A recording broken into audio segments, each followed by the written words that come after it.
সংসারী মা তো এই সংসার জীবনে থেকে অনেক কিছু জানতে পারবেন, যে সংসারে থেকে কি করে গোবিন্দ সেবা করব, কি করে বৈরাগ্য পালন করব। তো এই যে রঘুনাথ দাস মানত করা সন্তান ছিল। অনেক মায়েরা দেখবেন একটা পুত্র সন্তানের জন্য 7 ঠাকুরের কাছে মানত করে, পরপর যদি কন্যা সন্তান হয় একটা পুত্রের জন্য বাবা 7 ঠাকুর দেবতা করে বেড়ালো, কিন্তু পেল না। কিন্তু আমি হরিবাসরে দাঁড়িয়ে একটা জায়গার কথা বলে যাই, সেখানে গেলে বাবা আপনারা সন্তান পাবেন। আমার বিশ্বাস যে জায়গাটা হলো বাবা উত্তরপ্রদেশ, রাধাকুণ্ডের তীর। এই রাধাকুণ্ডের তীরে বাবা স্নান যোগ থাকে। এই স্নান যোগে বাবা যেদিন রাধাকুণ্ডের আবির্ভাব তিথি, এবছর পড়েছিল বাবা সে রাত 12টার পর, মানে সব সময় রাত্রির বেলা পড়ে। তার আগের বছর পড়েছিল বাবা রাত 11টা, মানে এরকম সব সময় গভীর রাত্রি বেলা। তা এই স্নান যোগের সময় আপনারা যাবেন রাধাকুণ্ডের তীরে, আর রাধাকুণ্ডের তীরে গিয়ে বাবা রাধাকুণ্ডে স্নান করে যদি ভিখারির মতো কাঙালির মতো আঁচলটা পেতে আমার রাধারানীর কাছে ভিক্ষা চাইতে পারে। একটা কথা ওই যে আগেই বলে দিলাম, আমার রাধারানীর কাছে যদি একবার চরণ শরণাপন্ন হয় সেখানে বাবা বিচার হয় না, কারণ রাধারানী বড় করুণাময়ী, আমার রাধারানী বড় কৃপাময়ী। আর এই করুণাময়ী, কৃপাময়ী, প্রেমময়ীর কাছে যদি কেউ কিছু চাও,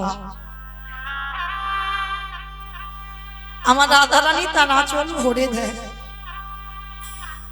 তাই পরবর্তীতে যদি কারোর এই বাসনা থেকে থাকে যে আমার একটা পুত্র সন্তান, চলে যাবেন বৃন্দাবনে, আমার রাধারানীর কাছে মানত করে আমার রাধারানীর কাছে কেঁদে সেধে একটা সন্তান আনবেন। কিন্তু সে সন্তান কিন্তু যেমন তেমন সন্তান হবে না, সে সন্তান হবে বাবা কৃষ্ণ চরণের দাস। তো হিরণ্যদাস যেহেতু সংসার করেনি, গোবর্ধন দাসের ঔরসে জন্ম নিয়েছিল বাবা এই রঘুনাথ দাস। আর এই রঘুনাথ দাস জন্ম নিতেই বাবা ছেলেটার বৈরাগ্য ভাব। দেখবেন মা অনেক অনেক ছোটবেলা থেকে ছেলেরা একটু ধর্ম পথে একটু ওই ভগবানের দিকে একটু আগিয়ে থাকে। দেখবেন তাদের যেখানে হরিনাম কীর্তন হয় বাবা মার সঙ্গে যেতে চায়, মানে ভগবানের মন্দিরে একটু বসতে চায়। দেখবেন ছোটবেলা থেকে অনেক সন্তানদের অভ্যাস, মানে হরির ধ্বনি দিলে বাবা তারা দুটো বাহু উত্তোলন করে হরির ধ্বনি দেয়, প্রণাম করে। মনে রাখবে এই যে 84 লক্ষ জনই ভ্রমণ করা, তো 80 লক্ষ জনই বাবা কত পোকামাকড় কীট পতঙ্গ তরুলতা গুল্ম হলাম, 4 লক্ষ বার মানব জনম। এই 4 লক্ষ বার দেখবেন যারা সকাল সকাল নেমে পড়ে,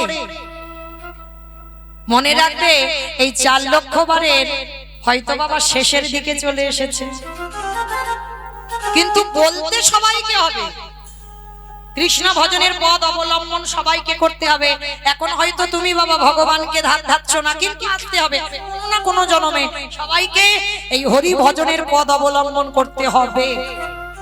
আর এই পদ না অবলম্বন করলেই তুমি মুক্তি পাবে না। তাই সবার কাছে আমার একটা নিবেদন, এই যে মনুষ্য জন্ম পেয়েছো 4 লক্ষ বার, হতেও তো পারে এই জন্মটা হয়তো আমাদের শেষ, এরপরে আর হয়তো আমরা মানুষ হব না, এরপরে হয়তো আমরা ভগবানের চরণ প্রাপ্তি পাবো, হতেও তো পারে। তাহলে এই পদ অবলম্বন করি বাবা, এমন কোন ভক্ত সবার কাছে নিবেদন, এমন কোন কর্ম করবে না যে কর্ম অনুযায়ী তোমাকে আবার 80 লক্ষ জনিতে ফিরতে হবে। শুধু আমার মতো অধম কীর্তনিয়ার এই কথাটা মনে রাখবে, এমন কর্ম করবে না যেন তোমাকে 80 লক্ষ জনিতে ফিরতে হয়। তুমি আগিয়ে যাবে, যেমন ক্লাস 1 এ পড়লাম 1 2 3 4 একটা একটা করে ক্লাসে ওঠে, নামে না। তাহলে মনুষ্য জন্ম যদি পেয়েছো খেলায় হারিও না, পরে পরে এগিয়ে যাও যেন তোমাকে আর পিছনে না যেতে হয়। তো এই রঘুনাথ দাস মানত করা সন্তান, রাধা চরণের দাস, রাধারানীর বর প্রাপ্ত ছেলে। জন্ম থেকেই বাবা পৃথিবীতে আসা থেকেই বৈরাগ্য ভাব। মায়েরা, বৈরাগ্য ভাব মানে একটু বুঝতে পারছো বৈরাগ্য মানে কি? বৈরাগ্য মানে কি? মানে সংসার ধর্ম সব ত্যাগ করে দিয়ে তুমি সন্ন্যাস নিয়ে চলে যাও, মঠ মন্দিরে গিয়ে থাকো, এটাকে বৈরাগ্য বলছে? কখনো নয়। বাবা মাকে কাঁদিয়ে, পরিবারকে কাঁদিয়ে, ছেলেপুলে রেখে দিয়ে যদি তুমি মঠ মন্দিরে ঠেলে ওঠো কৃষ্ণ ভজন, এটা হয় না, কখনো হবে না। আমার চৈতন্য মহাপ্রভু যখন সন্ন্যাস নিল, নিতাই চাঁদ পিছনে পিছনে যেতে চাইল, নিতাই চাঁদকে বলল, খবরদার দাদা, আমি সন্ন্যাস নিয়েছি আর এই কলির মানুষকে শিক্ষা দেবার জন্য তোমাকে সংসারী হতে হবে। তুমি সংসার করে এই কলির মানুষদের শেখাবে, সংসারে থেকে ভজন করতে হবে। সংসার ত্যাগ করে নয়, সংসারে থেকে ভজন করো। আর সংসারে থেকে ভজন করা বাবা খুব কঠিন ব্যাপার। আগেকার দিনে মুনি ঋষিরা বাবা, তাদের কিছু ছিল না, স্ত্রী ছিল না, সন্তান ছিল না, দিব্যি অনায়াসে গোবিন্দ ভজন করত, ধ্যান তপস্যা করত, এত সোজা। কিন্তু সংসারে সব বজায় রেখে করে দেখাও। ছেলে বলবে আমায় দাও, পরিবার বলবে আমায় দাও, সবাই দাও দাও দাও, আর দাও দাও এর মধ্যে থেকে তোমার ভজন, তবেই তুমি বড় ভক্ত। যার জন্য দেবর্ষি নারদ কলিযুগে হয়েছে শ্রীবাস পণ্ডিত, মালিনীকে বিয়ে করে একটা পুত্র সন্তানের জন্ম দিয়েছিল, যার নাম হলো কৃষ্ণদাস।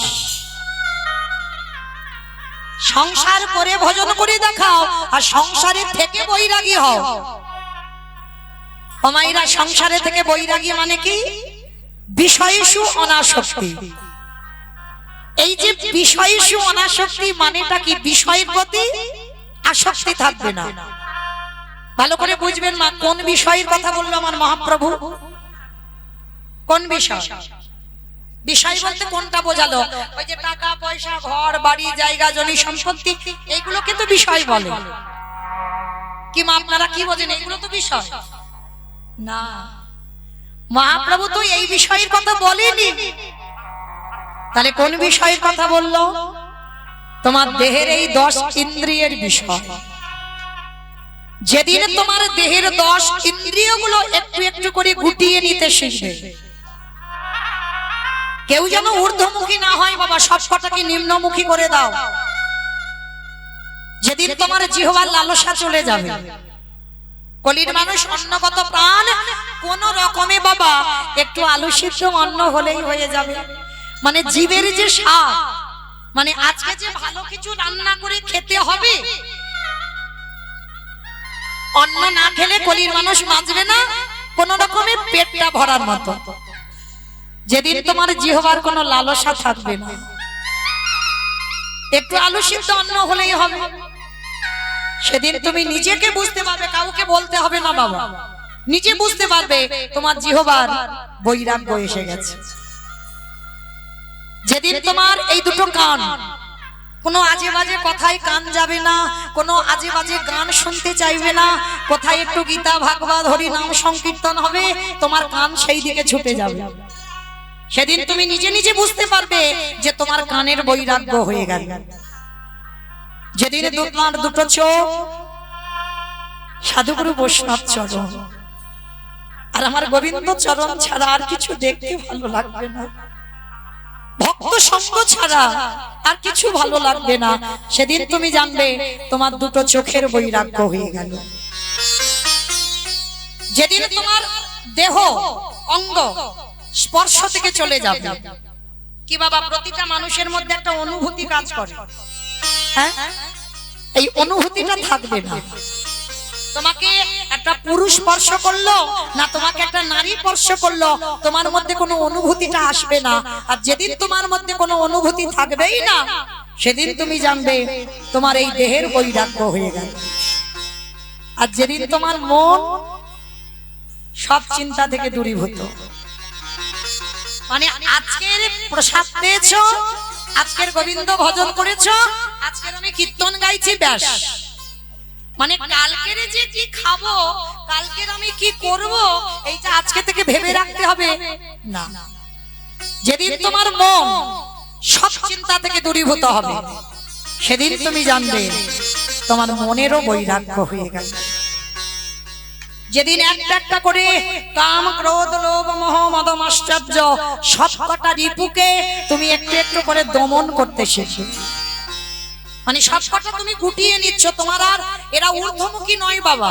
সেদিন তুমি জানবে সংসারে থেকে তুমি বৈরাগী। রাধে। এই রঘুনাথ দাস তেমনই একজন ভক্ত। প্রতিদিন তার একটাই ভাবনা, ভুলি গৃহ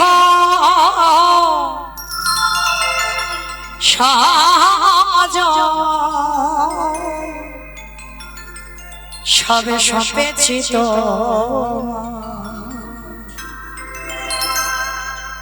রাখো রাখো রাঙা পা ওরে দীপমা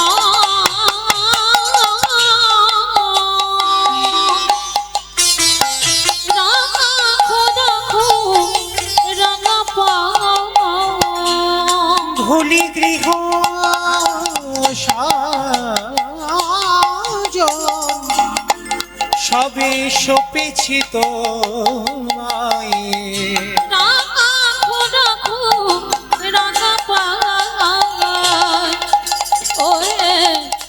দয়ামা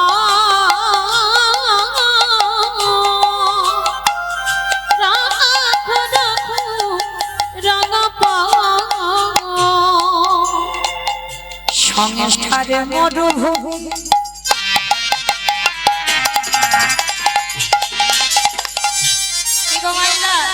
এই সংসারে কিছু আছে, ওই জন্য মহাজনেরা বলছেন সংসারে মরুভূমি নাহি তোর ছায়া নাম নীল দশা পানমে ভয়া। সংসারে মরুভূমি নাহি তোর ছায়া নব নীল দশা আনন্দে ভূয়া। আনন্দ নিপবনে নন্দ দুলালে আনন্দ নিপবনে নন্দ দুলালে দিন যমুনা রাখো রাখো রাগা পায় ওরে দয়ামা রাখো রাখো রাগা পায় ওহে কৃপাময় রাখো রাখো রাখো রাখো রাগা পায়। আস্তে।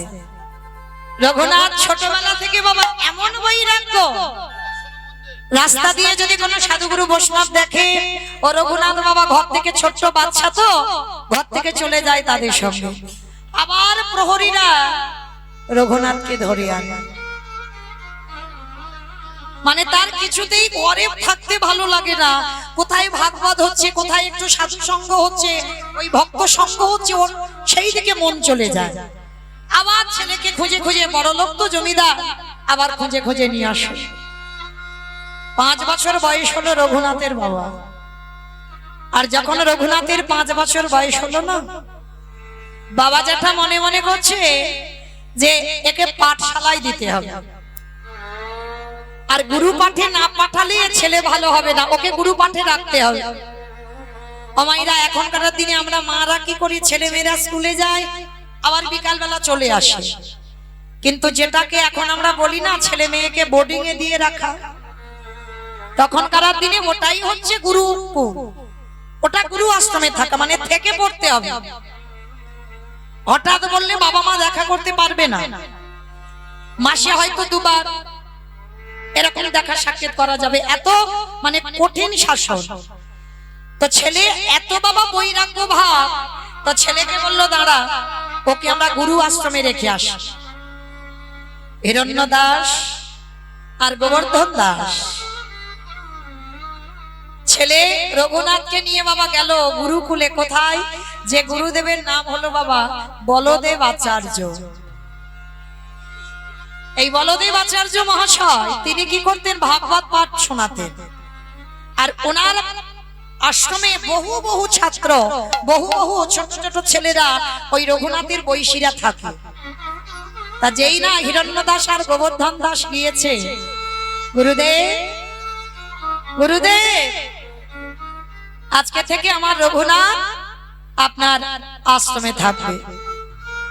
বলদেব আচার্য বলে উঠলেন, অসম্ভব অসম্ভব, এ বড় লোকের ছেলে, এ খামখেয়ালি ছেলে, যখন যেটা জেদ ধরবে ওর জেদ পূরণ করতে হবে। অসম্ভব বাবা, এ ছেলেকে আমি রাখতে পারবো না। হিরণ্য দাস বলে উঠলেন, গুরুদেব আপনি জানেন না, আপনি তো আমার রঘুনাথকে দেখেননি। দুটো দিন রাখেন, আর দুটো দিন দেখে যদি মনে হয় যে আমার রঘুনাথ এখানে থাকার উপযুক্ত নয়, তাহলে আমি কথা দিলাম আমি নিজেই এসে আমার রঘুনাথকে নিয়ে চলে যাব। আপনি একবার খবর দেবেন। ঠিক আছে হিরণ্য, শোনো গোবর্ধন, তোমার ছেলেকে আমি দুদিনের জন্য দেখব। যদি ভালো মনে করি ওকে আমার আশ্রমে রাখবো, আর যদি মনে করি ওর খামখেয়ালি, আমি এখানে রাখবো না বাবা। ঠিক আছে গুরুদেব, আমার তাহলে রঘুনাথকে রেখে গেলাম। কেমন? এইবার দশাটা দেখেন মা কেমন। রঘুনাথ চাইছিল গো কবে আমি ওই রাজ ঐশ্বর্য থেকে বেরিয়ে আসবো। ভালো লাগে না ওই অট্টালিকা, ওইখানে ভোজন হয় না। কারণ কৃষ্ণ ভক্ত যারা হয় তারা তো পতির ভিখারি কাঙাল হয় বাবা। যদি তুমি রাজ অট্টালিকাতে থেকে ভজন করো, ভগবান চক্রান্ত করবে কখন তোমাকে ওই অট্টালিকা থেকে রাস্তার ভিখারি করব। তোমাকে নামতে হবে পথে, কারণ কৃষ্ণ ভক্ত কোনোদিন ধনী হয় না। কৃষ্ণ ভক্ত দিনহীন পথের ভিখারি কাঙাল হয় বাবা। এটা আমার কথা নয়, আমার কথা বিশ্বাস করতে হবে না। গ্রন্থের দিকে তাকিয়ে দেখেন, মহাভারতে বিদুর বলেন, মা বিদুর যদি মনে করত থাকতে পারতো না। দাসীপুত্র ঠিক কথা, তা বলে কি তাকে সম্মান দিত না, তাকে আশ্রয় দিত না? যেমন ধৃতরাষ্ট্র পাণ্ডু ছিল, তেমন দাসীপুত্র বিদুরকেও জায়গা দেওয়া হতো। কিন্তু অত সোজা নয়। বিদুর জানতো, কারণ বিদুর তো ধার্মিক, জানতো ওই রাজ ঐশ্বর্যে কৃষ্ণ ভজন হয় না। কারণ এই বিদুর উপদেশ দিয়েছিল অন্ধ ধৃতরাষ্ট্রকে, যখন 100 ছেলে হারিয়ে বসে যুধিষ্ঠির অন্যে প্রতিপালিত হচ্ছিল, তখন এই বিদুরে গিয়ে বলেছিল অন্ধ ধৃতরাষ্ট্রকে। ধৃতরাষ্ট্রকে বলল, বাহ মহারাজ, আপনি এখনো বিষয়ে কামড়ে বসে আছেন। চোখের সামনে 100টা ছেলে ধ্বংস হয়ে গেল, আর যাদের জন্য ধ্বংস হলো তাদের অন্যে প্রতিপালিত হচ্ছেন আপনি। এতটুকু এখনো হৃদয়ে চেতনা জাগলো না যে বিষয়ে মানে বিষ সম, যে বিষয় থেকে তুমি তোমার 100টা ছেলেকে হারালে, এখনো বিষয় আঁকড়ে বসে আছো। চলে যাও, সময় থাকতে থাকতে এই বিষ ত্যাগ করে চলে যাও। সেই অন্ধ ধৃতরাষ্ট্র মাতা গান্ধারীকে নিয়ে শেষের দিনে বাবা বনে জঙ্গলে বাস করেছিল।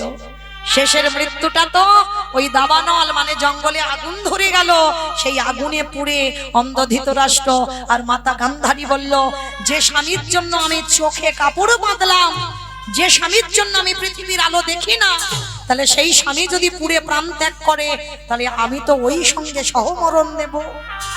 একসঙ্গে 2 স্বামী স্ত্রী ওই পুড়ে প্রাণ হারালো। তাহলে লক্ষ্য করে দেখেন, সেই বিদুর রাজ ঐশ্বর্য ত্যাগ করে দিয়ে খেত কি? খুদের অন্ন আর শাক সিদ্ধ।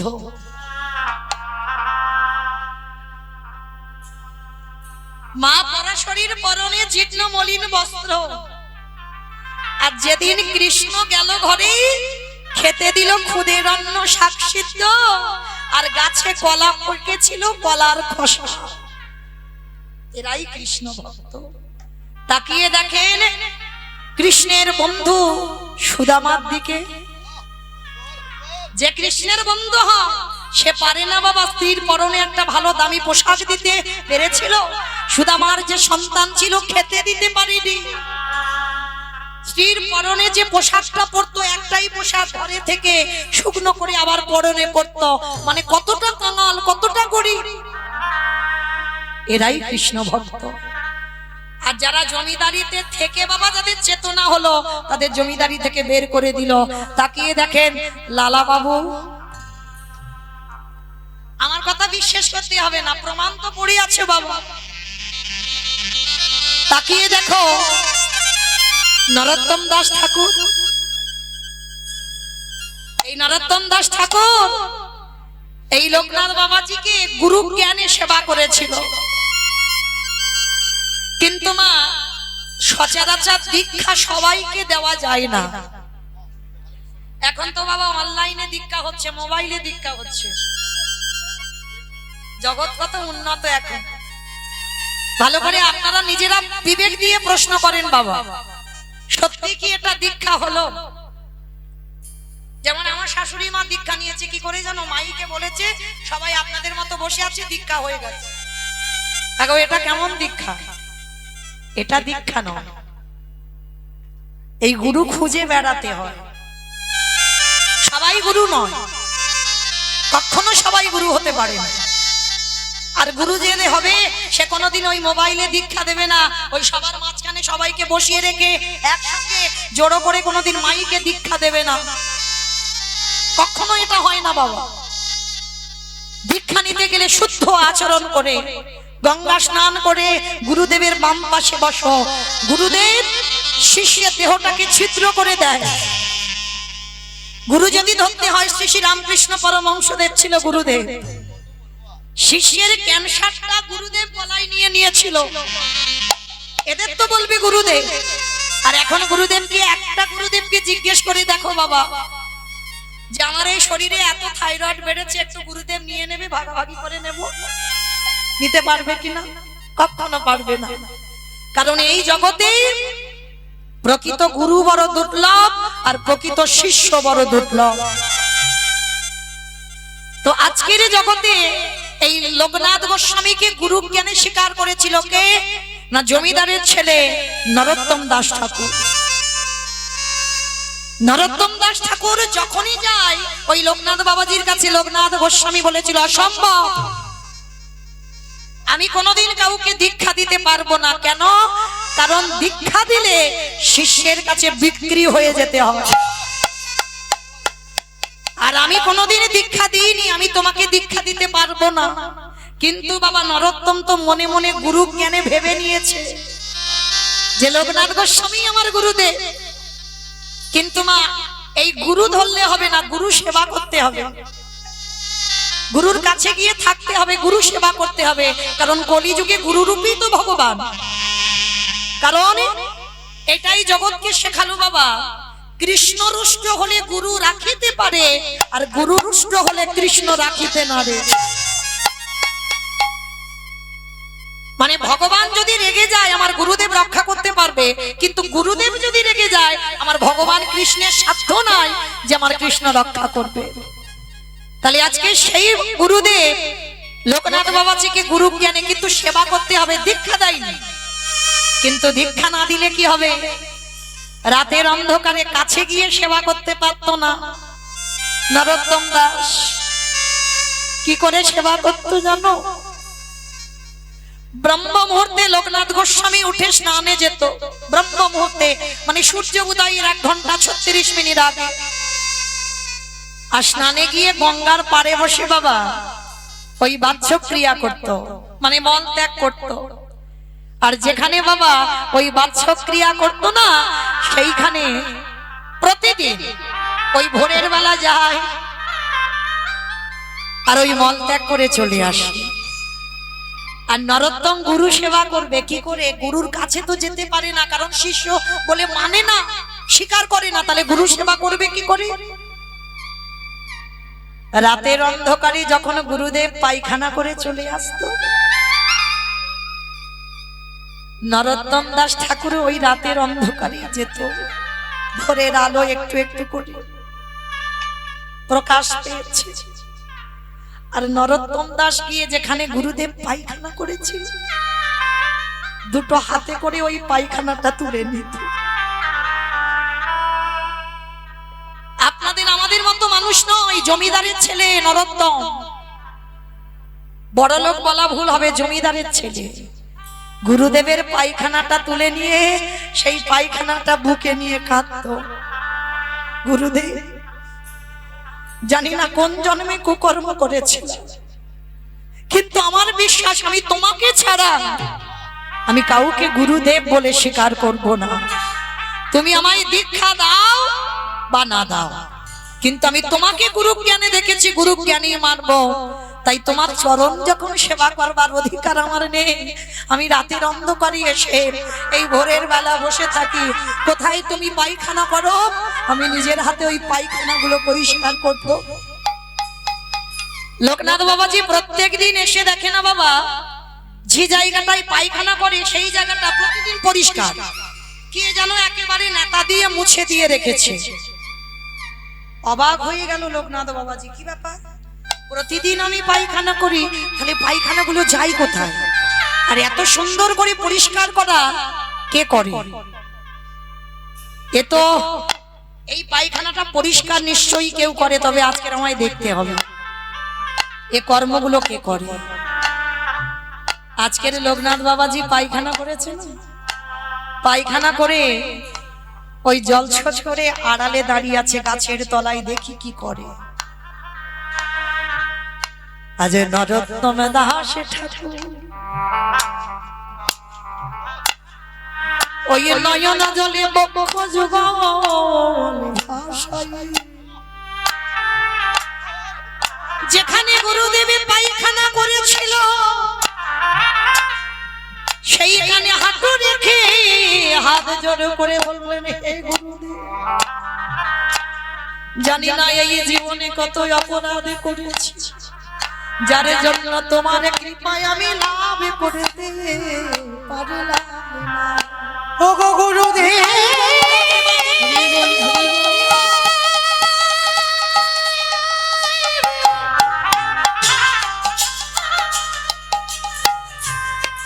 তোমার চরণে যদি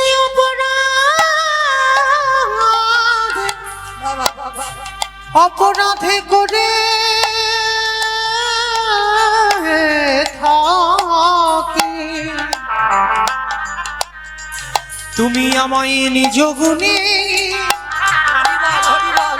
আমায় ক্ষমা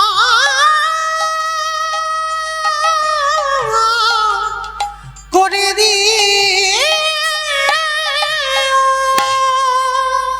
যেই না পায়খানাটা হাতে করে তুলে নিয়েছে, ওই গাছের আড়ালে দাঁড়িয়েছিল লোকনাথ বাবাজি, আর দেখা মাত্র চিৎকার করে উঠলো, নরোত্তম, নরোত্তম, এটা কি করলি বাবা? এটা তুই কি করছিস? তুই আমার করে এটা কেমন সেবা করিস না রে, এটা কেমন সেবা তোর? তোরে নরোত্তম,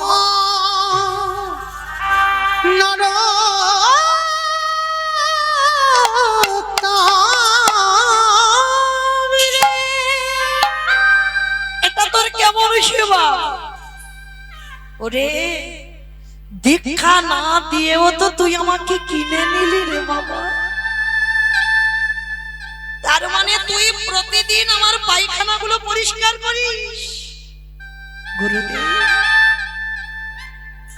আমি যে বড় অপরাধী গুরুদেব, তুমি বলেছো আমায় দীক্ষা দেবে না, কিন্তু আমি যে তোমাকে ছাড়া গুরু বলে কাউকে দেখতে পাই না, তাই আমি তোমার কাছ থেকে দীক্ষা নিতে চাই। তাই তুমি যখন প্রতিজ্ঞা করেছো দীক্ষা দেবে না, তাই আমি গুরু সেবা হতে বঞ্চিত হলাম। ওই জন্য তোমার অঙ্গ স্পর্শ করে সেবা করতে না পারি। আমি রাতের অন্ধকারে আমি এই নদীর পাড়ে বসে থাকি, কখন তুমি আসবে, কখনো তুমি বাচ্চ ক্রিয়া করে চলে যাবে, আর আমি সেইটা হাতে করে নিয়ে একটু কাঁদবো। ছুটে গিয়ে লোকনাথ গোস্বামী নরোত্তমকে বুকে ধরে বলল, ওরে নরোত্তম, না দিয়েও দীক্ষা তুই আমার শিষ্য হয়ে গেলি। আয়, আর আমি কারোর কথা শুনবো না। আজই এই গঙ্গার পাড়েই তোকে আমি দীক্ষা দেব। কারণ দীক্ষা না দিয়েও যখন তুই আমাকে কিনে নিলি, তাহলে আর দীক্ষা না দিয়ে লাভটা কি হবে? আয় বাবা, তোর মতো শিষ্য পেয়ে আমার এই গুরু জনমটা ধন্য হয়ে যা। ওরে নরোত্তম,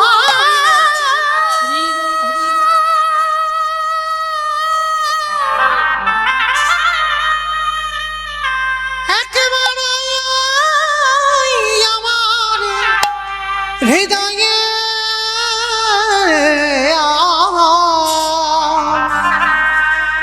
ওরে নরোত্তম, আমার হৃদয়ে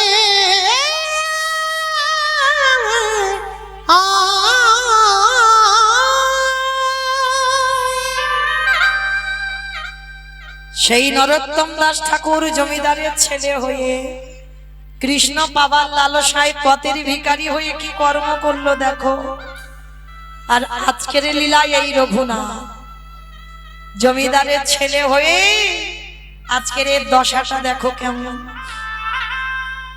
ছেলে হরি হরি করে বলে গুরু আশ্রমে রেখে এলো, কিন্তু গুরু আশ্রমে রাখলে কি হবে? গুরুদেব ভাগবত পড়ছে আর অন্যান্য পড়ুয়াদের সঙ্গে রঘুনাথ বসেছে। অমাইরা আর ছোট ছোট বাচ্চারা একটু চঞ্চল হয়, সবাই গল্প গুজব করছে, হাসি ঠাট্টা করছে, কিছুক্ষণ পরে উঠে চলে গেল আসন থেকে। আর রঘুনাথ আস্তে বাবা আস্তে আস্তে, রঘুনাথ সবার সামনে বসে আছে। বয়স তখন 5 বছর। আমরা তো পারিনি বাবা আমাদের সন্তান তৈরি করতে, কিন্তু রঘুনাথ ছোটবেলা থেকে 5 বছরের ছিল, সামনে বসে আছে আর গুরুদেব ভাগবত পড়ছে, চোখের জলে তার বুকটা ভেসে যাচ্ছে। গুরুদেব পাঠ করতে করতে ভাবছে রঘুনাথ তো কাঁদছে কেন?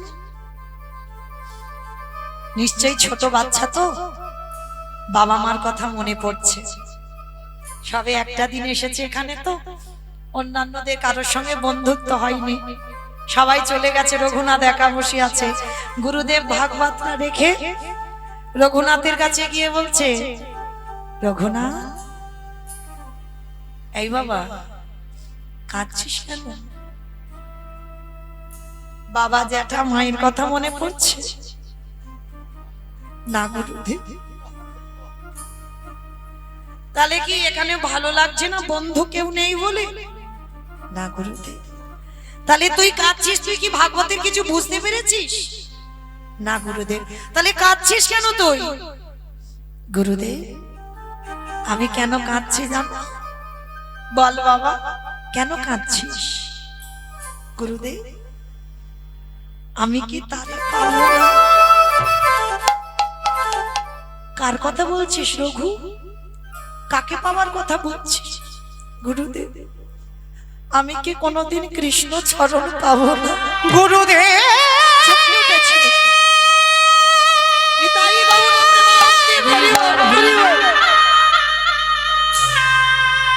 একেবারে বলে দাও, আমি কোথা গেলে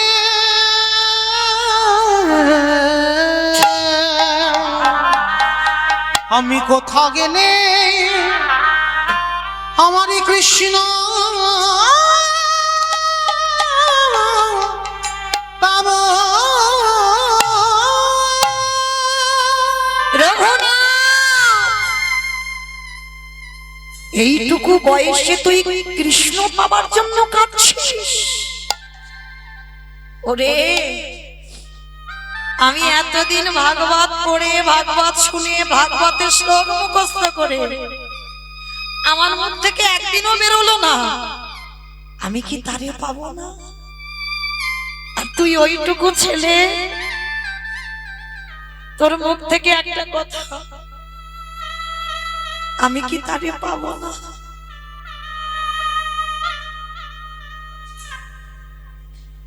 রঘুনাথকে বুকে নিয়ে বলছি, পাবি বাবা, সত্যি যদি আমার ভজন থেকে থাকে পাবি। আমি আশীর্বাদ দিলাম, কৃষ্ণ কৃপা তোর হবে। গুরুদেবের চরণে সাষ্টাঙ্গে দণ্ডবত প্রণাম। বাবা, এই জগতে নামাচার্য হরিদাস ঠাকুরের থেকে বেশি কেউ নাম জপ করতে পারবে না, আর রঘুনাথ দাস গোস্বামীর থেকে কেউ দণ্ডবত প্রণাম করতে পারবে না। 24 ঘন্টায় এত দণ্ডবত প্রণাম রঘুনাথ ছাড়া আর পৃথিবীতে কোনো ভক্ত নেই। তা এই সেই রঘুনাথ আশ্রমে রইল, একবার 24 ঘন্টায় একবার আহার।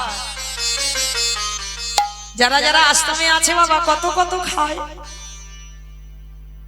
আর রঘুনাথ ছোটবেলা থেকে প্রসাদ পায়।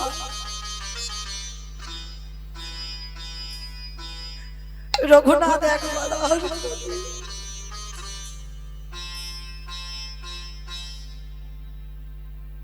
আর কোথায় ঘুমায় জানো? খড়ের বিছানা।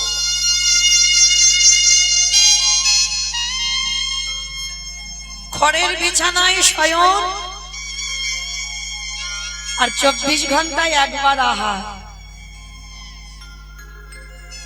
কি গো মাইদা, কতটুকু কৃষ্ণ বলে কেঁদেছ? কৃষ্ণ পাবে। কতটুকু তুলসী তলায় জল দিয়েছ? কৃষ্ণ পাবে। কৃষ্ণ পেতে গেলে আগে কাঁদতে শিখতে হবে। যার হৃদয় যতটা কৃষ্ণ নামে কাঁদবে, হরি বল, হরি বল, হরি বল।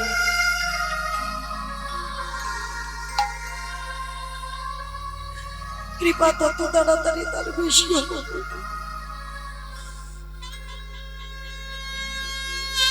বেশ কিছুদিন আশ্রমে থাকার পর রঘুনাথ ঘরে গেছে মা, কিন্তু ঘরে গেলে কি হবে? গুরুদেবের আশ্রম থেকে ফেরার পরে বাবা একেবারে রঘুনাথ উন্মাদ, মানে কৃষ্ণ প্রেমে পাগল। যেমনটা আমার চৈতন্য মহাপ্রভুর হয়েছিল বাবা গয়াধামে পিণ্ডদান করে আসবার পর।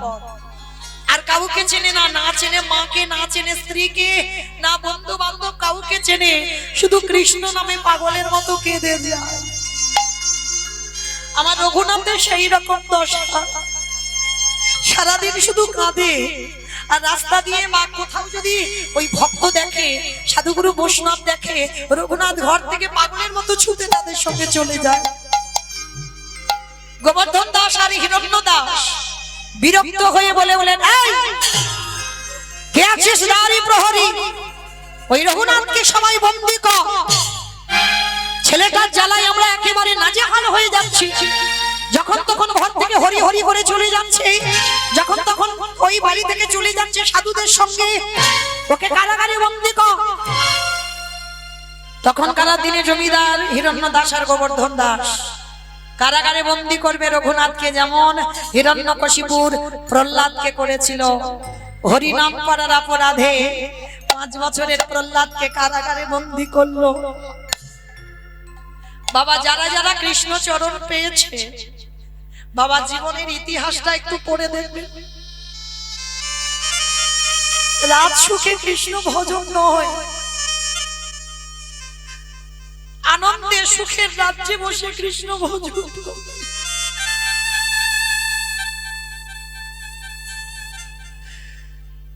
আজকে রঘুনাথকে কারাগারে বন্দী করবে, ওকে হাতে পায়ে শিকল দিয়ে বেঁধে রাখবি যেন যেতে না পারে কোথাও। রঘুনাথ এতদিন পরে হেসে বলল, জেঠু ঠিক বলছ, এতদিন পরে তুমি একটা ঠিক কথা বললে। জেঠু, এই যে তুমি আমাকে কারাগারে রাখবে না, ওটাই তোমার ভজনের জায়গা। ওই নিরঞ্জন জায়গা না হলে কি কৃষ্ণ ভজন করবে?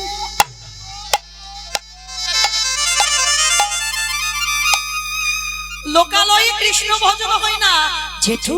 আর ওই যে আমার হাতে পায়ে দড়ি বেঁধে দেবে, আর তো কেউ আমায় বিরক্ত করবে না। আমি ওইখানে নিরজনে বসে আমি কৃষ্ণ ভজন করব। কারাগারে বন্দি করলো। আচ্ছা বাবা, একবার যদি কৃষ্ণকে কেউ ভালোবাসে, পারবে? হাজার চেষ্টা করলেও কৃষ্ণ ভোলাবে।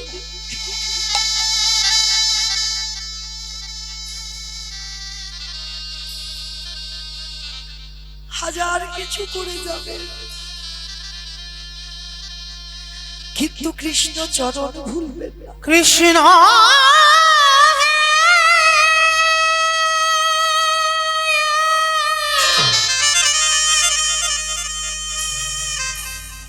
একেবারে দেখা দেখা দে, দেখা দে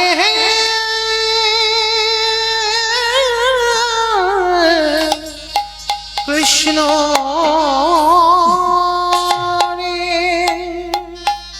এক সপ্তাহ রঘুনাথকে খাবার পাঠায়, সব খাবারগুলো রেখে দিয়েছে, রঘুনাথ জলস্পর্শ করেনি এক সপ্তাহ।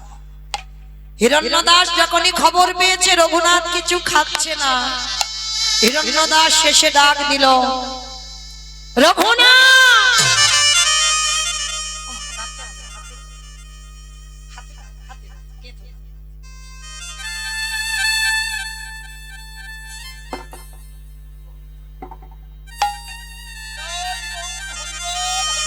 হরি বল হরি বল।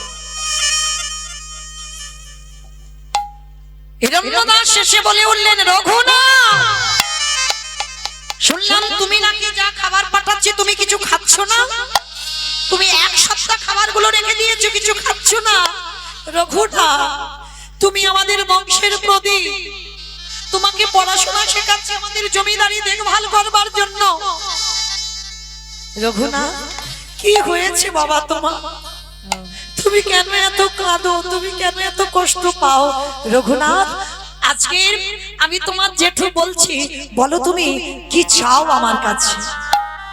যেই না জেঠু বলেছে কি চাও বলো, সঙ্গে সঙ্গে রঘুনাথ বলে উঠলেন, জেঠু, আমি যা চাইবো তুমি দেবে। দেবো দেবো বাবা দেবো, কিন্তু তুই অনাহারে অনিদ্রায় কঙ্কাল সার দেহ করেছিস। বল বাবা, বল একবার কি চাস তুই আমার কাছে? জেঠু, তুমি কিন্তু ত্রিসত্য করেছো, আমি যা চাইবো তুমি দেবে। বললাম তো দেব। বল বাবা তুই কি চাস? তাহলে দাও। কৃষ্ণ এনে দাও আমারে, কৃষ্ণ এনে দাও,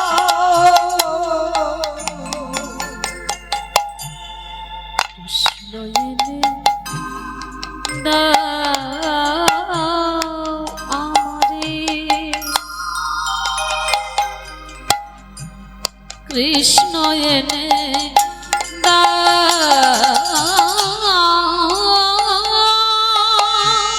কৃষ্ণ ছাড়া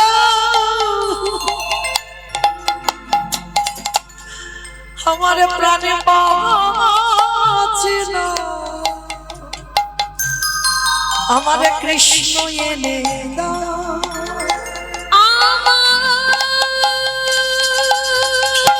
নিতাই গৌর প্রেমানন্দে হরি বল হরি বল।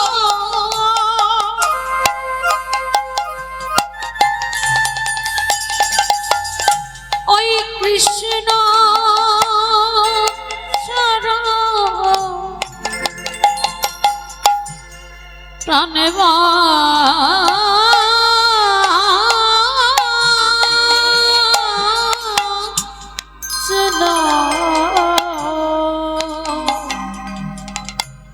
কৃষ্ণ এনে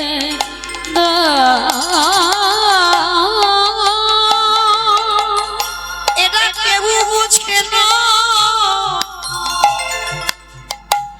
আমার মনে কথা বলে আমি কারে এরা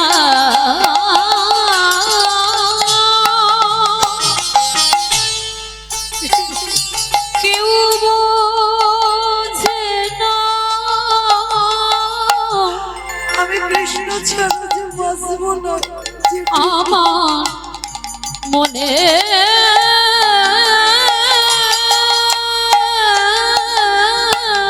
কথা বলো বলবো আমি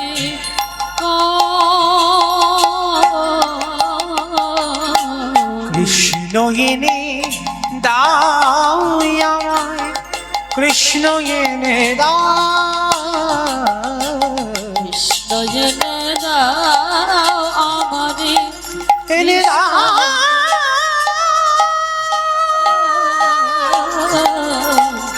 কৃষ্ণ এনে দাও, কৃষ্ণ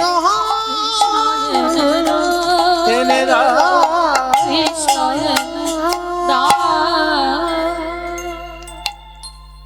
গুরুদেব যেই না বলেছে বাবা জ্যাঠামশাইকে কৃষ্ণ এনে দাও, গুরুদেব বলদেব আচার্য খবর পেয়ে এসেছে রঘুনাথ এক সপ্তাহ কিছু খাইনি।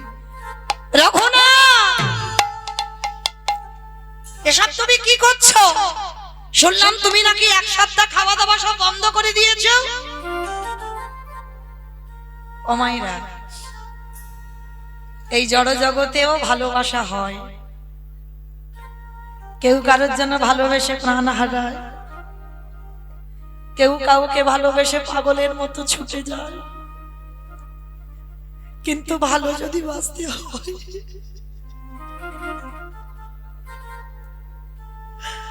আমার কৃষ্ণকে ভালোবাসো।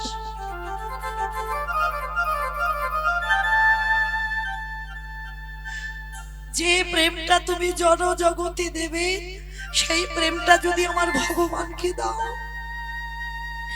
তোমার থেকে সুখী বাবা জীবনে আর কেউ হবে না। আর যারা কৃষ্ণ চরণ সার করেছে না, তারা বাবা দুঃখেতে একেবারে ভেঙে পড়ে না। আর যখন তাদের জীবনে আনন্দ আসে তারা আনন্দে উৎফুল্লও হয় না। এগুলো কৃষ্ণ ভক্তদের লক্ষণ। দেখবে খুব যখন জীবনে দুঃখ হবে তারা দুঃখে যেন একেবারে মাটিতে গড়াগড়ি যাচ্ছে, এরকম তাদের হয় না। দুঃখ যে দিয়েছে সুখও সে নিশ্চয়ই দেবে। মানে সুখ দুঃখে বাবা অটল থাকতে হবে, দুঃখে ভেঙে পড়বে না, সুখে বাবা আনন্দে ধেই ধেই করে নাচবে না। আর কৃষ্ণ ভক্ত কৃষ্ণ চরণ সার করলে তার জীবনে কোনো ভয়, তার ক্রোধ, রাগ, বৈরাগ্য এগুলো এসে যাবে, এগুলো থাকবে না বাবা। তার মধ্যে কোনো ক্রোধ থাকবে না, অভিমান থাকবে না, তার কোনো জিনিসে ভয় থাকবে না। যেই রাতের অন্ধকারে কীর্তন শুনতে এসেছি বাড়িতে ফিরবো কি করে, এ ভাবনা তাদের থাকবে না। ও প্রভু আমার ঠিক জোগাড় করে দেবে, ঠিক ফিরে আসবো। হ্যাঁ, এটা হয়। মানে কৃষ্ণ ভক্তদের ভয় থাকবে না, রাগ থাকবে না, ক্রোধ থাকবে না, তাদের বৈরাগ্য আসবে। আর তারা সুখে আনন্দ করবে না, আর দুঃখে বাবা একেবারে বাড়িতে বিছনা সজ্জা হবে না। এটাই কৃষ্ণ ভক্তদের লক্ষণ। এটা আমার কথা নয়, এটা আমার ভগবান কৃষ্ণ গীতায় অর্জুনকে উপদেশ দিয়ে দিয়েছে। কাদের জন্য তুমি যুদ্ধ করতে চাইছো না? জগতে কেউ তোমার নয়, যুদ্ধ তোমার করতে হবে, তুমি ক্ষত্রিয়, এইটা ভুলে যেও না। তা আজকে রঘুনাথকে বলছে, রঘুনাথ শোনো, তুমি যে কৃষ্ণ কৃষ্ণ বলে কাঁদছো পাবে না। ওগো রঘুনাথ, ওগো রঘুনাথ, কৃষ্ণ বলে কাঁদলে তুমি কৃষ্ণ কৃপা পাবে না, কৃষ্ণ কৃপা পাবে না, কেন গুরুদেব? এতদিন বলে এসেছো কৃষ্ণ কৃপা পাবো, আজকের বলছো পাবো না কেন? কারণ রাধা কৃষ্ণ একাত্মা দুই দেহ ধরি, দুই দেহ ধারি অনন্য বিলাসী রস আস্বাদন করি, আস্বাদন করি এই দুই ভাবে চৈতন্য গোসাই, চৈতন্য গোসাই ভাব রস আস্বাদিতে দোহে কোঠায়, দোহে অগর ঘোনাদি গো, ওগো রঘুনাথ গো, যদি কাঁদতে হয় তুমি হা গৌর হানিতাই বলে কাঁদো। কৃষ্ণ বলে কাঁদলে কলিযুগে কৃপা হবে না। গুরুদেব আমি গৌর বলে কাঁদবো? বলে হ্যাঁ, রাধা কৃষ্ণ একাত্মা দুই দেহ ধরি, অনন্য বিলাসের আস্বাদন করি, এই দুই ভাবে চৈতন্য গোসাই ভাবর দিতে দোহে কোঠায়। যাও তুমি নবদ্বীপের মাটিতে গিয়ে গৌর দর্শন করো। হিরণ্য দাস আর গোবর্ধন দাস রঘুনাথকে নিয়ে ছুটে গেল নবদ্বীপের মাটিতে। আর নবদ্বীপের মাটিতে গিয়ে দেখল আমার নদিয়ার নিমাই 24 বছর বয়সে সন্ন্যাস নিয়ে চলে গেছে। সুরধনী গঙ্গার তীরে রঘুনাথ লুটিয়ে পড়ল গৌর খরি গৌরে হে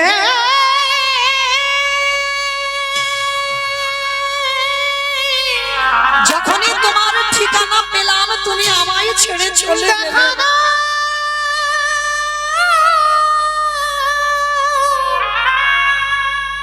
গৌর হে এবার আমি কি করে গৌর খুঁজে পাবো তুমি বলে দাও। গোরাগুনে প্রাণ কাঁদে, ফিরে এসে তুমি যেখানে থাকো কি বুদ্ধি করিব আমারে গৌরাঙ্গ গুণের নিধি, কোথা গেলে পাব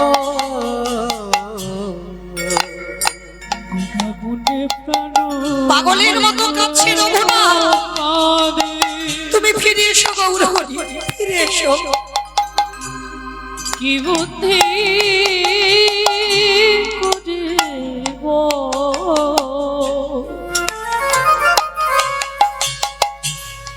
গৌরাঙ্গ গুণের নিধি, আমি কোথাও গেলে পাবো কি আর করিবে দয়া, এই পতিত দেখিয়া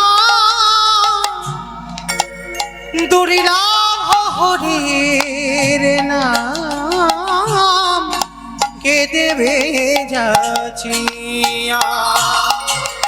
কে আর করিবে দয়া, আর তুমি দেখো না গৌর হরি, পতিত দেখিয়া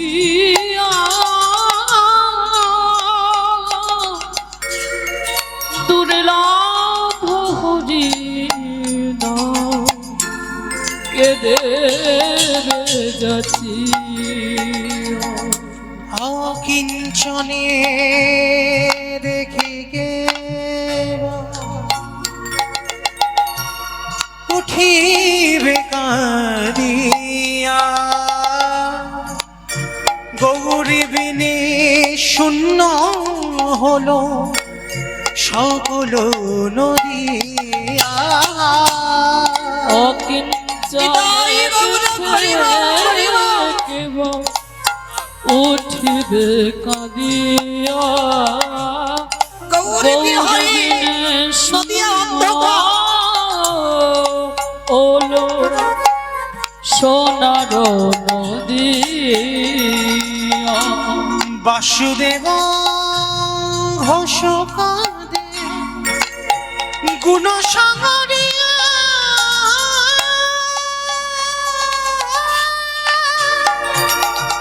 একবার ফিরে এসো গৌর।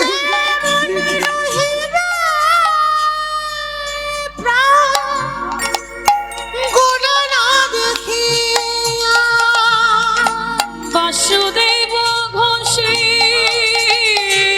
কাঁদে গুণ সাগরে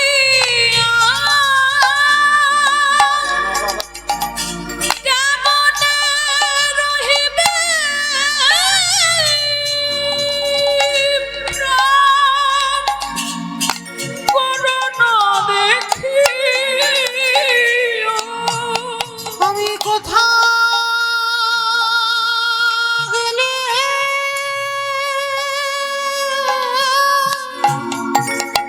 একবার দেখে আমার নিতাই গৌর করিব করিব।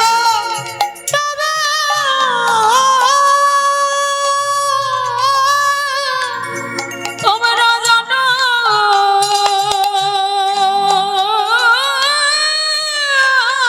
যদি একবার কে জানো আমায় বলে দাও কোথায় গেলে গৌর দাদা?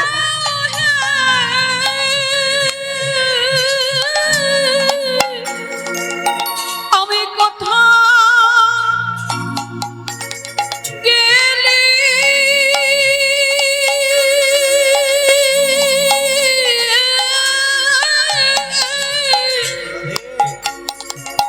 প্রাণের গৌর পাবো। কেমন রহিবে প্রাণ ঘোড়া না দেখিয়া কেমন রহিবে প্রাণ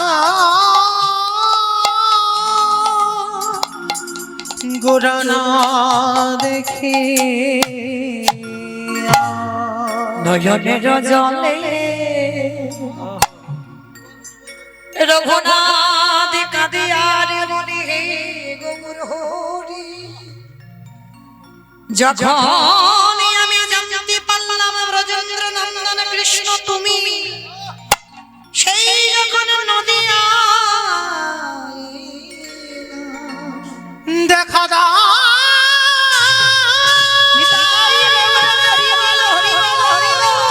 প্রাণের গৌর দেখা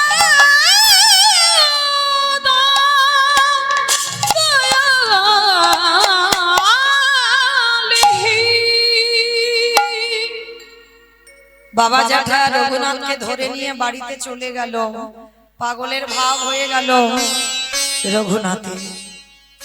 গৌর দর্শন হলো না। কিন্তু মা কিছুদিন পর নিমাই সন্ন্যাসের পর এসে দাঁড়িয়েছিল অদ্বৈত আচার্যের ঘরে শান্তিপুরে। আর যেই না শান্তিপুরে এসে দাঁড়িয়েছে অদ্বৈত আচার্যের ঘরে, তখনকার দিনে জমিদার ওই গোবর্ধন দাস আর হিরণ্য দাস সবার আগে সংবাদটা পেয়েছে, রঘুনাথ রঘুনাথ তোর প্রভু এসেছে। পিতা এসেছে কোথায়? বলে শান্তিপুরে অদ্বৈত আচার্যের ঘরে। চল চল চল, এক্ষুনি আমি তোকে নিয়ে নদী পার হয়ে যাব শান্তিপুর। এইবার গোবর্ধন দাস আর হিরণ্য দাস রঘুনাথকে নিয়ে এসে দাঁড়ালো শান্তিপুরে অদ্বৈত আচার্যের ঘরে। আর প্রভু তো সন্ন্যাসের পরে ফিরেছি। নদিয়া থেকে ভক্তরা বাবা একেবারে হাজার হাজার লাখ লাখ ভক্তরা প্রভুকে ঘিরে দাঁড়িয়ে আছে। আর প্রভু মাঝখানে দাঁড়িয়ে কি করছে জানো? রসে তনু ঢন ঢন গৌর কিশোর বর, রসে তনু ঢন ঢন গৌর কিশোর বর, রসে তনু ঢন ঢন আমার গৌরী হে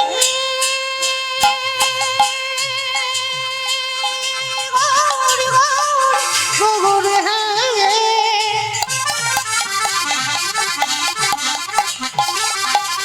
হে কি ভাবি রে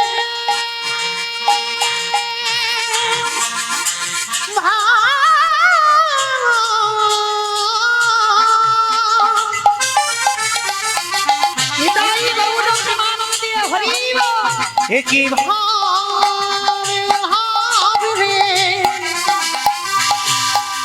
একই ভাবে ভাব রে রসে তনু ধর ধর গৌর কিশোর বর এ বিনাম শ্রীকৃষ্ণ চৈতন্য শ্রীকৃষ্ণ চৈতন্য এই বিনাম শ্রীকৃষ্ণ চৈতন্য শ্রীকৃষ্ণ চৈতন্য এ শ্রবণে গুরু কথা কহিতে অন্তরে ব্যথা শ্রাবণী গুণ কথা কহিতে অন্তরে ব্যথা এ শ্রবণে গুরু কথা কহিতে অন্তরে ব্যথা শ্রাবণী গুণ কথা কহিতে অন্তরে ব্যথা ভক্ত বিনা নাহি জানে অনন্ত ভক্ত বিনা নাহি জানে অন্য ভক্ত বিনা নাহি জানে অনন্ত ভক্ত বিনা নাহি জানে অন্য একেবারে প্রভু আমার সবার মাঝখানে দাঁড়িয়ে হরি নামে মেতে আছে আর রঘুনাথ সবার মাঝখান থেকে ছুটতে ছুটতে গিয়ে একেবারে প্রভুর চরণে মাথাটা দিয়ে দণ্ডবত প্রণাম। আরে পা ছাড় পা ছাড় পা, যেই না পাটা ছাড় বলেছে, যেই না মাথাটা তুলেছে, আমার প্রভু তাকিয়েছে রঘুনাথের চোখের দিকে। ও মাইরা, ভক্ত চিনবে কি করে? দাদার সঙ্গে তিলক সেবা করা, গলায় তুলসীর মালা, গেরুয়া বসন, এগুলো দেখলে মনে করবে ভক্ত বড় ভক্ত হয়ে গেছে। ধুর, এগুলো তো আভরণ, পোশাক করতে হয় পড়েছে, তাহলে ভক্ত চিনবে কি করে? এটা মহাপ্রভুর শিক্ষা, আমার শিক্ষা নয়। মহাপ্রভু রঘুনাথের হাত দুটো ধরে যেই না তুলেছে, আমার রঘুনাথের নয়নে নয়নটা দিয়েছে। ভক্ত চেনা যায় নয়ন, আর ভগবান চেনা যায় চরণে। ভগবান চিনবে চরণে। ভগবানের বাম চরণে 8টা চিহ্ন, ডান চরণে 11টা চিহ্ন, মোট 19টা চিহ্ন। ভগবান চিনতে গেলে চরণ দেখতে হবে, আর ভক্ত চিনতে গেলে ভক্তের নয়নের দিকে তাকাতে হবে। হরি বল। আর নয়নের দিকে যদি তাকাও, একবার কৃষ্ণ নামে বাবা সে নয়ন বাড়ি ঝরে। একবার কৃষ্ণ নাম বলবো, যে ভক্তের একবার কৃষ্ণ নামে হৃদয়ে প্রেম, একবার কৃষ্ণ নামে নয়নে বাড়ি ঝরে। যেই না মহাপ্রভু রঘুনাথকে তুলেছে, বামে ছিল গদাধর, গদাধরকে দেখে বলছে, গদাধর এই তো সেই মাটি, এই মাটিতে বীজ পুঁতে দিলেই অঙ্কুরিত হবে। কত অনুরাগের কথা দেখেন, এই মাটিতে বীজ দিলেই অঙ্কুরিত হবে। সবার জন্য এ কথাটা নয় বাবা। সচরাচর ভক্তরা যারা এই কীর্তন অভিজ্ঞতা নেই, তারা কি বুঝলো কথাটা, যে এই মাটিতে বীজ পুঁতলেই অঙ্কুরিত হবে? মানেটা কি বুঝলে গো? কি গো? ছেলেটার চোখ দেখেই বুঝে গেছে আমার মহাপ্রভু যে এই পারবে ভক্তির বীজ পুঁততে, জগৎ সংসারকে মাতাতে। ভক্তির প্রেম বীজ এর মধ্যেই পাওয়া যাবে। এইবার গদাধরকে বলছে, গদাধর আমি যে পাত্রে প্রসাদ পেয়েছি রঘুনাথকে একটু দিয়ে দাও। যে প্রসাদ পাওয়ার জন্য ত্রিজগতের লোক লালায়িত, রঘুনাথ একদিন দর্শনে কৃপা হয়ে গেল, প্রভুর পাত্রে প্রসাদ পাবে। 1 সপ্তাহ আমার প্রভুর চরণ সেবা করলো আমার রঘুনাথ। 1 সপ্তাহ পরে প্রভু বলছে, রঘুনাথ এবার আমি জগন্নাথ ধাম শ্রীক্ষেত্র লীলাচলে ফিরবো, তুমি যাও, তুমি তোমার বাবা জ্যাঠার সঙ্গে তুমি তোমার গৃহে ফিরে যাও। কেমন? তুমি গৃহে ফিরে গিয়ে এবার কৃপা করে তুমি একটা কাজ করো, ঘরে ফিরে গিয়ে তোমার বাবা জ্যাঠার সম্পত্তি দেখভাল করো। যেই না কথাটা বলেছে, সঙ্গে সঙ্গে রঘুনাথ বলে না না গৌরী, না তুমি এ কথা বললো না। ওই জমিদারিতে আমি থাকবো বলে আমি আসিনি তোমার কাছে, আমি ওই জমিদারিতে থাকবো না। রঘুনাথ, আমি যেটা বলছি সেটা শোনো, সংসার করো, বিয়ে থা করে তুমি তোমার বাবার জমিদারি দেখভাল করো। আর একটা কথা মনে রাখবে, মর্কট বৈরাগ্য ধারণ করবে না। এই কথাটা আমি বলছি না বাবা, মহাপ্রভু রঘুনাথ দাসকে বলেছিল মর্কট বৈরাগ্য ধারণ করবে না, লোক দেখানি বৈরাগ্য পালন করবে না। বাবা লোক দেখানি মর্কট বললো কেন? মর্কট কাকে বলে? বানর। বানর হচ্ছে ভোগী, হনুমান ত্যাগী, বানর ভোগী। ওই জন্য মহাপ্রভু বলছে মর্কট বৈরাগ্য পালন করো না, লোক দেখানি বৈরাগ্য পালন করো না।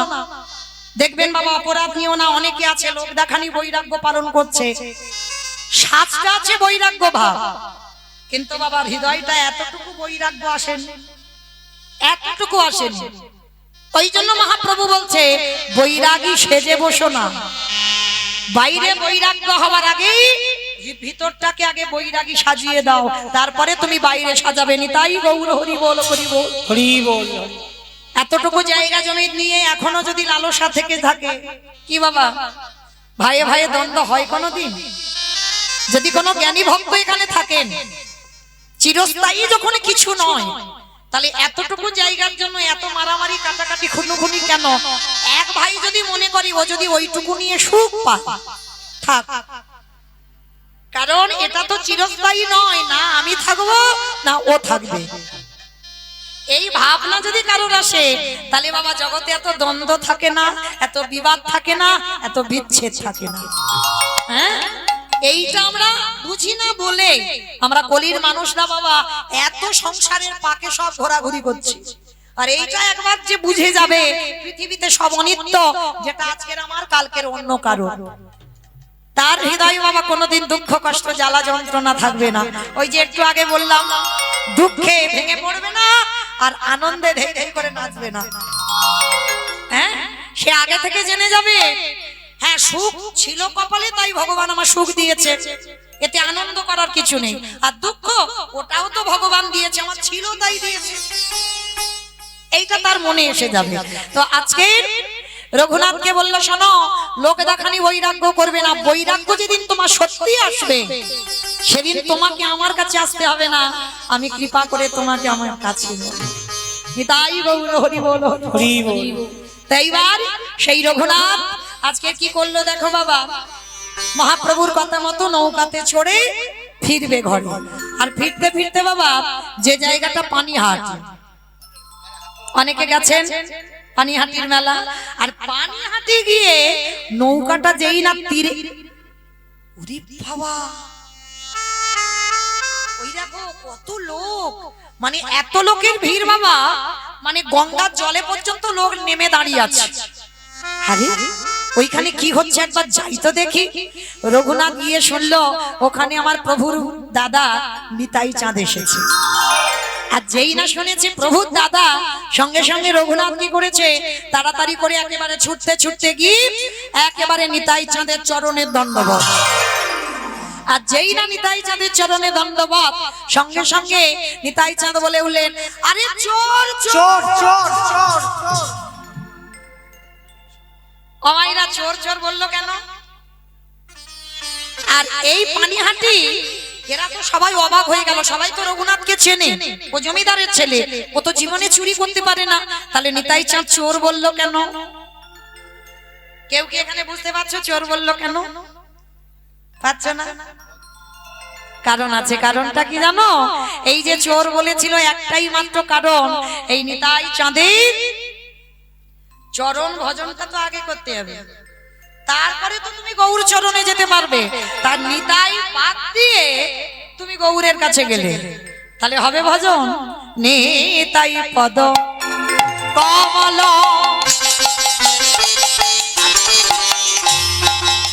কোটি চন্দ্র সুশীতল,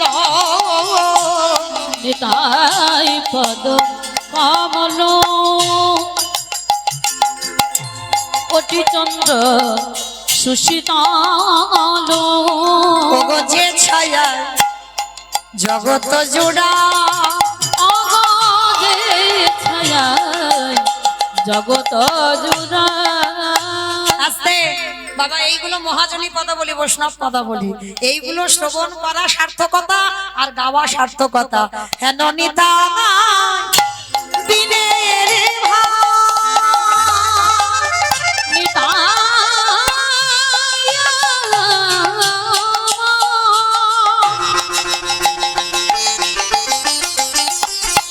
দয়াল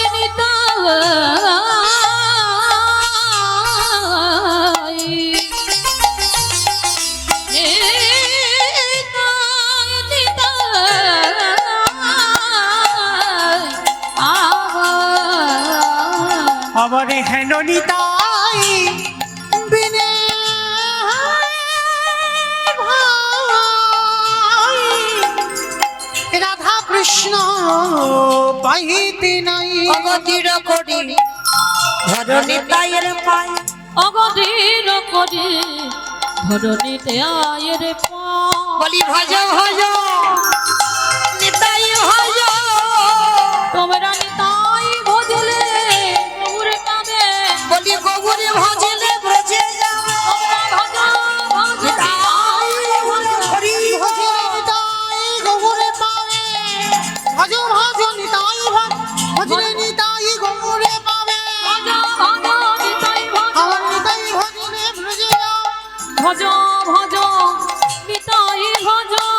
আস্তে, আজকে সেই যে রঘুনাথকে দণ্ড দেওয়া হলো পানিহাটির মেলায়, যত চিড়ে দুধ দই আজকে একটু একটু একটু মিলন করে দিই, একটু দাঁড়াবে ভাই, কেমন?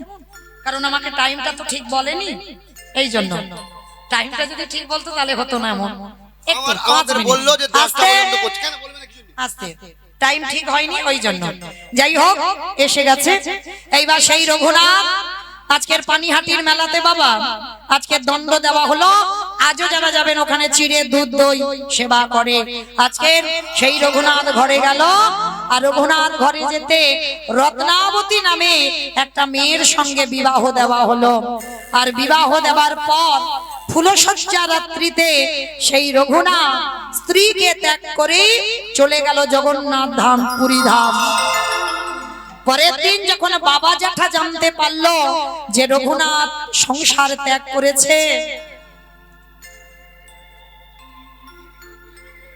সংসার যখন ত্যাগ করেছে, সেই রঘুনাথের বাবা জ্যাঠা আজকে অন্ন বস্ত্র পাঠাতো জগন্নাথ ধামে।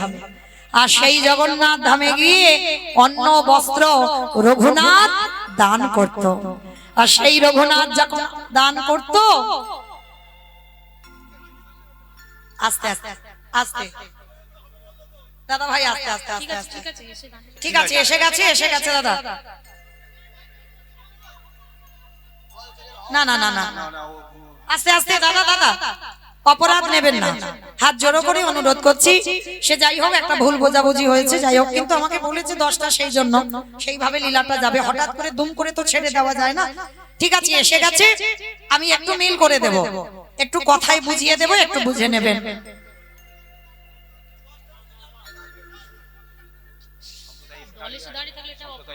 এটা এটা দাদা ভাই, এটা হয় না, এটা হয় না দাদা ভাই।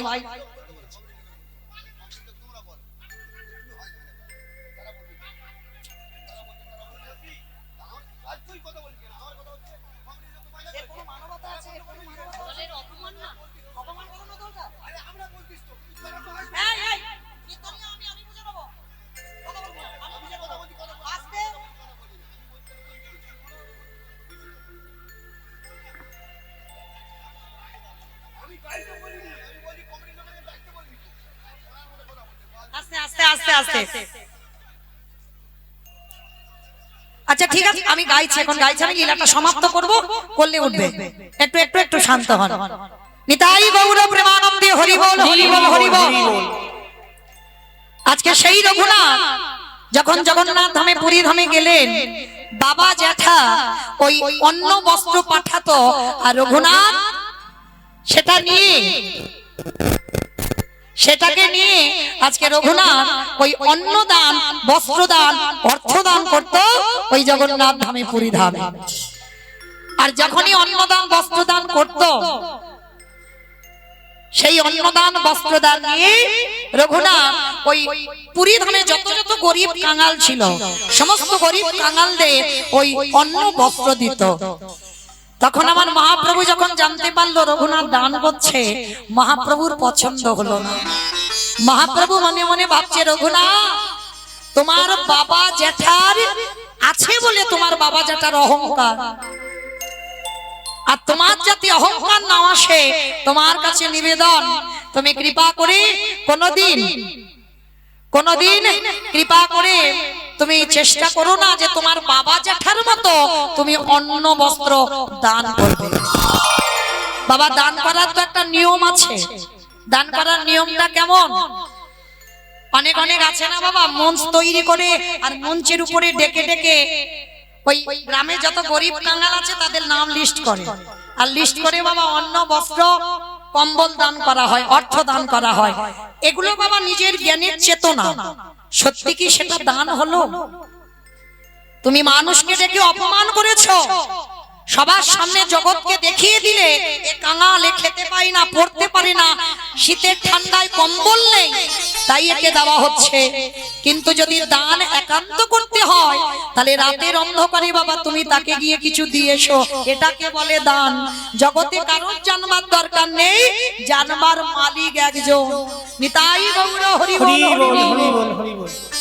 কারণ যারা যারা দান করবো বাবা, ডান হাত দান করবে, বাম হাত যেন জানতে না পারে, এটাকেই বলে দান।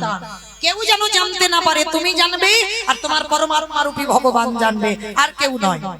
তো এইবার রঘুনাথ যেই না খবর পেল প্রভুর পছন্দ নয়, প্রভুর কথা মতো রঘুনাথ আর দান করে না, বাবা জ্যাঠাকে খবর দিল যেন কিছু পাঠানো না হয়। বেশ, এইবার রঘুনাথ পুরী ধামে নগরে নগরে ঘুরে ঘুরে ভিক্ষা করে প্রসাদ খায়। মহাপ্রভু বললেন, রঘুনাথ এটাও আমার পছন্দ নয়। মানে ভিক্ষা করে খাবে সেটাও পছন্দ নয়, তাহলে কি করে খাবে? বাবা, যারা যারা গেছেন জগন্নাথ ধাম, পুরী ধাম, ওই মন্দিরের ভিতরে যে আনন্দ বাজার, যেখানে জগন্নাথের প্রসাদী বিক্রি হয়, রঘুনাথ একটা জমিদারের ছেলে কি করতো জানো? ওই আনন্দ বাজারে কাঙালের মতো বসে থাকতো, আর যে প্রসাদী গুলো বিক্রি হতো না, রঘুনাথকে কেউ যদি দিত তো রঘুনাথ প্রসাদ পেত। মহাপ্রভু বললেন, রঘুনাথ এটাও আমার পছন্দ নয়। হায় হায় হায়, তাহলে এটাও পছন্দ নয়, তাহলে রঘুনাথ কি পাবে বাবা? এক সপ্তাহ হয়ে গেল কিছু খাইনি। শেষে বাবা এত খিদে পেয়েছে, ওই জগন্নাথের যে রান্নাশালা থাকে না, দেখেছেন অবশ্যই অনেকে, আর রান্নাঘরে দেখবেন পিছনে যে নর্দমা নালা আছে, যেখানে ওই অন্যের ফ্যান যখন ঝাড়ানো হয়, যখন যায় না ওই নালা দিয়ে, এক সপ্তাহ ওখানে বসে আছে রঘুনাথ, কিছু খাইনি, একটু জল পর্যন্ত মুখে দেয়নি, কারণ প্রভুর আদেশ কারোর কাছ থেকে কিছু নেওয়া যাবে না। রঘুনাথ কাঁদে আর বলে, গৌরী আর আমি বাঁচবো না, আর আমি না বাঁচলে আমি তোমার নাম ভজন করবো কি করে? আমার যে বড্ড খিদে পেয়েছে প্রভু। আর ভাবতে ভাবতে দেখে না ওই নালা নর্দমা দিয়ে না একটু পচা পান্তা ভাত ভেসে যাচ্ছে। দেখবেন 2-4 দিন হয়ে গেলে পান্তা ভাতটা কেমন হয়, সে যদি বাবা জল একটু দেওয়া যায়, জল নাড়াচাড়া পেলে একেবারে ধুয়ে চলে যাবে। সেই পান্তা ভাতটা হাতে করে নিয়েছে। দয়াময়, আমি পেতাম না, কিন্তু তুমি তো জানো এটা যদি না পাই আমার প্রাণ চলে যাবে, আর প্রাণ চলে গেলে আমার গৌর ভজন হবে না। রঘুনাথ ওই পচা পান্তা ভাতটা নিয়ে সবে একটা গ্রাস দিতে যাবে,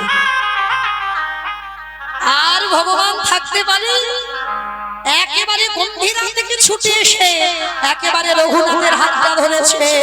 রঘুনাথ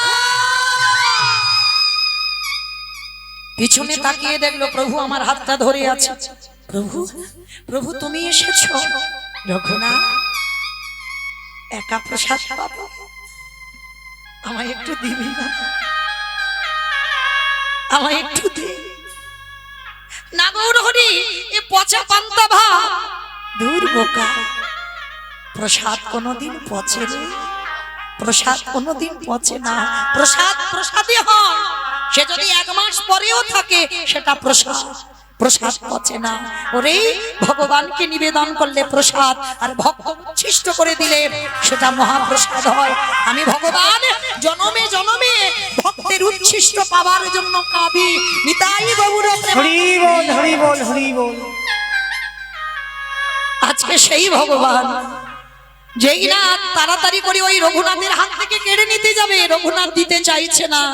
পাশে দাঁড়িয়েছিল স্বরূপ, স্বরূপ বলল দয়াময়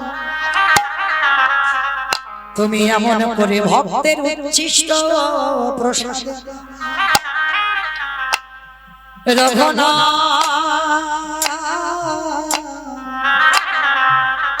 তুমি জানো না ওই ভক্তের প্রসাদ পাবার জন্য আমি জনমে জনমে ভক্তের কাছে ছুটে যাই। রঘুনাথ রে, এ জগতে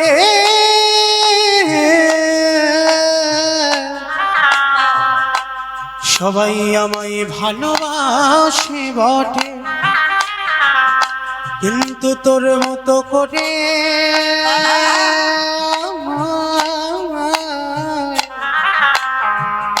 কেউ ভালোবাসে না রে। আস্তে মহাপ্রভু আমার জোর করে রঘুনাথের হাত থেকে কেড়ে নিয়েছে, আর যেই না রঘুনাথের হাত থেকে কেড়ে নিয়ে ওই পচা পান্তা ভাত আমার প্রভু আমার বদনে দিল। কৃপা হয়ে গেল, রঘুনাথকে বুকে ধরে বলল, রঘুনাথ আজ আমি জেনে গেলাম এতদিন পরে তোমার সত্যিকারের বৈরাগ্য এসেছে। এসো আমার হৃদয়ে। আজকের রঘুনাথকে বুকে ধরলো, বলো রঘুনাথ তুমি কি চাও? দয়াময় বহুদিনের আশা, আমি বৃন্দাবন যাব, কারণ যেখান থেকে উৎপত্তি বাবা সেখানে তো যেতে হবে, কারণ ওখানে তো একটু টান থাকবে, ওখানে মানত করা সন্তান। ছুটে গেল রঘুনাথ রাধা কুণ্ডের তীর। এই নিয়ম সেবার মাস যে গেল, এই নিয়ম সেবার মাসে রঘুনাথ গিরি গোবর্ধন পরিক্রমা করে রাধা কুণ্ডের তীরে হৃদয়ে হাত চাপড় দিয়ে হারাই হারাই বলে কাঁদে। আর যখনই বাবা হারাই হারাই বলে কাঁদে, আর কি রাধারানী থাকতে পারে গো? এত রোদে দাঁড়িয়ে রোদে বসে রঘুনাথ কাঁদছে, আর আমার রাধারানী এসে বৃন্দাবনের একটা ব্রজ নারী সেজে আমার ওই রঘুনাথের মাথায় নিজের উড়ানিটা নিয়ে আচ্ছাদন করে দাঁড়ায়।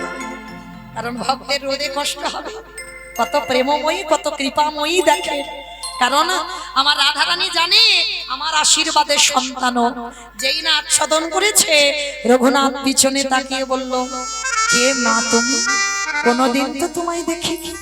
সে কি রে, আমাকে পাওয়ার জন্য রোজ কাঁদিস, আর আমি কাছে এলাম চিনতে পারিস? কে তুমি? রাধে গো রাধে গো,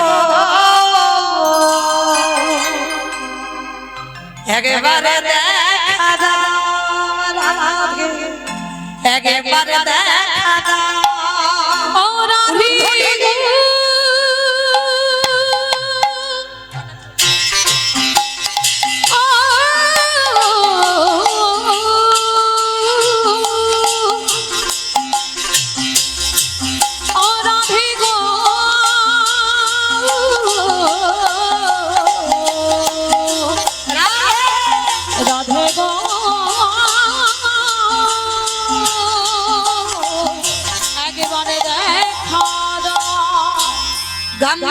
গাম্ভীর্যশালিনী রাধে, ও গাম্ভীর্যশালিনী রাধে, কৃষ্ণ প্রেম প্রদায়িনী রাধে, ও কৃষ্ণ প্রেম মদায়িনী রাধে, প্রেম সায়রে সায়রিনী রাধে, ও প্রেম সায়রে সায়রের সায়রি রাধে প্রেম সমুদ্রের বনানী রাধে ও প্রেম সায়রের বনানী রাধে রাধে গো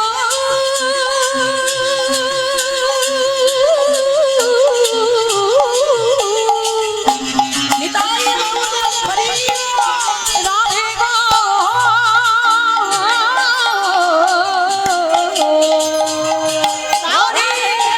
একেবারে দেখা দাও রাধে একেবারে দেখা দাও যেই না রঘুনাথ দাস ডাক দিল আর আমার প্রেমময়ী করুণাময়ী থাকতে পারলো না, নিজের রূপ ধারণ করলো।